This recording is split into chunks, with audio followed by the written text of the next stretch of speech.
बड़े लड़ैया मोहब्बा वाले जिनकी मार सही ना जाए, एक के मारे दो ही मर जावे, तीजा खौफ खाए मर जाए। नमस्कार दोस्तों, आप सभी का स्वागत है यादव ब्लॉग पे। मैं आपके साथ आनंद यादव। मैं जिस जगह पर मौजूद हूँ उसको कहा जाता है एक समय पर आला उदल यहाँ पर विश्राम किया करते थे।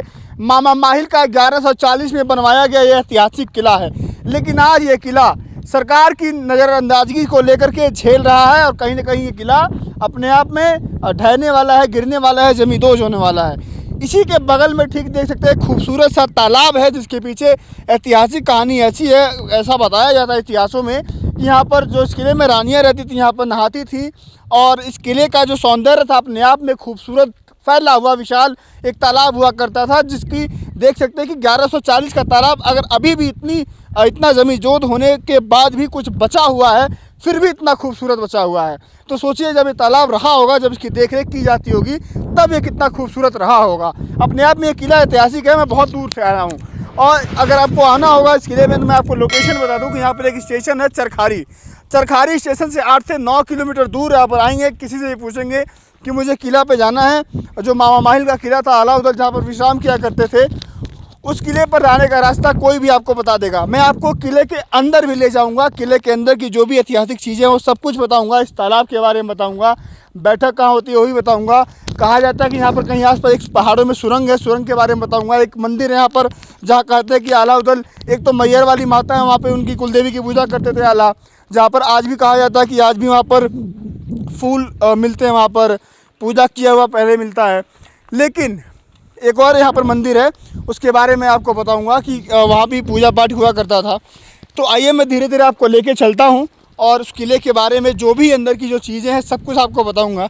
आइए देखिए, आज ये किला ऐसा हो चुका है कि यहाँ पर चरवाहे आते हैं, विश्राम करते हैं और अपना जो भी अपनी जीविका होती है, जो पशुपालन की जीविका है, उसको लेकर के यहाँ पर विश्राम करते हैं, रहते हैं, फिर यहाँ से घर निकल जाते हैं शाम को। किला वैसा का वैसा है, लेकिन किला सरकारों ने ध्यान नहीं दिया कि कोई भी सरकार आई, लेकिन इस किले की तरफ किसी की भी नज़र नहीं गई। मैं उस किले की बात कर रहा हूँ जो बुंदेलखंड महोबा वाले जिस आला को अपना भगवान मानते हैं, जिसे वीर आला कहा जाता है, उस किले को, उनके किले को किसी भी सरकार ने ध्यान नहीं दिया। इसलिए मैं आया हूँ, किले को दिखा रहा हूँ। मैं कैमरामैन से बोलूँगा थोड़ा इधर आइए, इस मंदिर को दिखाइए। ये पहले यहाँ पर कहा जाता है कि थोड़ी बहुत मूर्तियाँ वगैरह हुआ करती थी।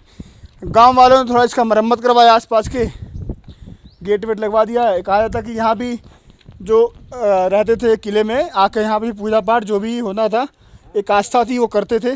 गांव वालों ने इसको थोड़ा बाउंड्री वगैरह करवा के, गेट वेट लगवा के इसको एक दूसरा रूप देने की कोशिश की है। मंदिर, मूर्तियाँ वगैरह सब कुछ अंदर हैं, विराजमान है। अब मैं आपको किले के अंदर ले चलता हूँ, जो मेन जो देखना चाहिए आप लोग, जो मैं दिखाना चाहता हूँ।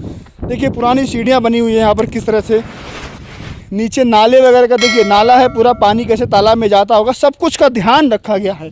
तो देखिए आज से 1140 मतलब 1100 साल पहले भी अगर कितना आगे का विजन था, सब कुछ जो भी वो देख करके सब कुछ निर्माण हुआ था। अब मैं आपको जो मेन चीज़ है जहाँ पे हम लोग किले के अंदर जाएंगे, उस किले के बारे में आपको मैं बताना चाहूँगा। दोस्तों ये है वो किला और किले का मेन दरवाज़ा है ये। इसके किले के दरवाजे से हम लोग अंदर जाएंगे और ये देख सकते हैं कि एक समय रहा होगा, अगर 1140 में बना हुआ यह किला, उस समय भी अगर इतनी ज़्यादा नक्काशी देख सकते हैं आप, अगर उस समय भी इतनी ज़्यादा नक्काशी की गई, इस पर सब कुछ ध्यान रखा गया उस समय, तो आज इस किले का ध्यान क्यों नहीं रखा गया? सवाल ये है। सवाल ये भी है कि यहाँ पर बहुत सारे लोग दिखाने आए, इसके बारे में बहुत सारे लोगों ने जानकारी दी, लेकिन मैं उन सबसे भी सवाल पूछता हूं और आप सबसे भी सवाल पूछता हूं और सरकारों से सवाल पूछता हूं कि आखिर इस किले को ध्यान क्यों नहीं दिया गया, इस किले की मरम्मत क्यों नहीं करवाई गई? ये सवाल मैं बार बार पूछता रहूँगा और तब तक पूछता रहूँगा जब तक इस किले का निर्माण या इस किले का जो भी चीज़ें हैं देख रेख रखाव नहीं हो जाता। अब किले के अंदर आ चुके हैं। मेरी बाईं तरफ देखिए, यहाँ पर कहा यह जाता है कि ये पूरे लाइन से जो बने हुए हैं अस्तबल थे, जहाँ पर घोड़े रहा करते थे। एक समय तक घोड़े यहाँ पर हिनहिनाया करते थे। किसी पर मामा माहिल चलते थे, किसी पर आला, किसी पर उदल, किसी पर डेबा। सैनिक यहाँ पर विश्राम करते थे। ये छावनी टाइप थी, आते थे सैनिक, विश्राम करते थे। ये बहुत दूर है, मतलब जंगलों में बसा हुआ एक छावनी सा है। देख सकते हैं उधर पहाड़ दिखाई दे रहा होगा आपको, जंगल, पेड़ पौधे, उसके बीच में बना हुआ उस समय पे कितना खूबसूरत किला रहा होगा अपने आप में, कि जिसकी नक्काशियाँ आज भी जस की तस बरकरार हैं। लेकिन कमी एक है, कमी वो है कि सरकारों ने इस पर ध्यान देना बिल्कुल भी उचित नहीं समझा, चाहे वो किसी की भी सरकार रही हो। पुरातत्व विभाग भी आखिर यहाँ पर क्यों नहीं आया? पुरातत्व विभाग आखिर सबके साथ, अगर उसका पुरातत्व विभाग का इतना प्यार है तो इस किले के साथ आखिर उसकी क्या ऐसी थी जो इस किले को ध्यान नहीं दिया गया? और क्या किला दूर है, या ऐसी कौन सी ऐसी बात है जो किले को ध्यान नहीं दिया गया? अब मैं दोस्तों देखिए कितना मतलब उस समय भी कितना डिज़ाइन डाल करके लेयर वाइज जो भी है कितना खूबसूरत लेंटर था, और आज भी उसकी कुछ न कुछ बारीकियाँ, कुछ कुछ ऐतिहासिक जो चीज़ें हैं हमें उसकी झलक दिखा रही हैं कि एक समय था जब ये किला अपने आप में बोल देता होगा खूबसूरती के मामलों में। अब मैं रिस्क लेकर के ऊपर चढ़ता हूँ। कोई भी अगर आएगा दोबारा इस किले को दिखाने हुए, मैं उसको बताना चाहूँगा, उसको सचेत करना चाहूँगा, अगर ऊपर जाना होगा तो संभल के जाइएगा। किला पुराना है, संभल के जाइएगा, रिस्क है इसमें, लेकिन अगर जाना होगा तो संभल के जाइएगा, रिस्क पर जाइएगा। अब मैं ऊपर चढ़ता हूँ और ऊपर चढ़ के मैं सारी चीज़ें आपको दिखाने की कोशिश करूँगा। मैं कैमरामैन से बोलूँगा कि आप थोड़ा सावधानी के साथ आइएगा। बिल्कुल ऊपर चढ़ते हैं हम लोग, और ऊपर से मैं आपको किला दिखाने का प्रयास करूँगा बिल्कुल, कि ऊपर से किला कैसा दिखता है। आइए देखिए हम लोग साथियों, हम लोग ऊपर चढ़ रहे हैं, ऊपर आ गए हम लोग। और उधर नहीं जाना चाहूँगा मैं, क्योंकि बिल्डिंग्स देखिए उधर गिर चुकी हैं, एक दीवार बची है टूटी फूटी। तालाब देखिए कितना खूबसूरत तालाब ऊपर से लग रहा है, कितना फैला हुआ दूर में अपने आप में तालाब रहा होगा। ऊपर देखिए जो चीज़ मैं दिखाने वाला था, ये एक सुरंग है। सुरंग को लेकर के कयास लगाया जाता है कि सुरंग है, वो सुरंग पहाड़ की दूसरी तरफ जाता है, वो सुरंग है वो। अगर आपकी नज़र वहाँ तक जाती है तो मैं आपको दिखाने की कोशिश करूँगा। देखिए वो सुरंग है, वो छोटी सी जो दिख रही है वो सुरंग है। उस सुरंग के माध्यम से कहा गया था कि पहाड़ों की दूसरी साइड जाने का रास्ता था।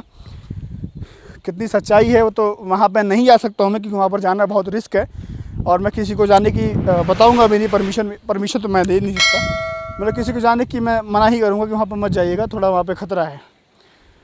बाकी ये किला देखिए कि अपने आप में कितना खूबसूरत रहा होगा। चारों तरफ से बॉल बाउंड्री, खूबसूरत पेड़, पहाड़, सब कुछ था कि एक मतलब प्राकृतिक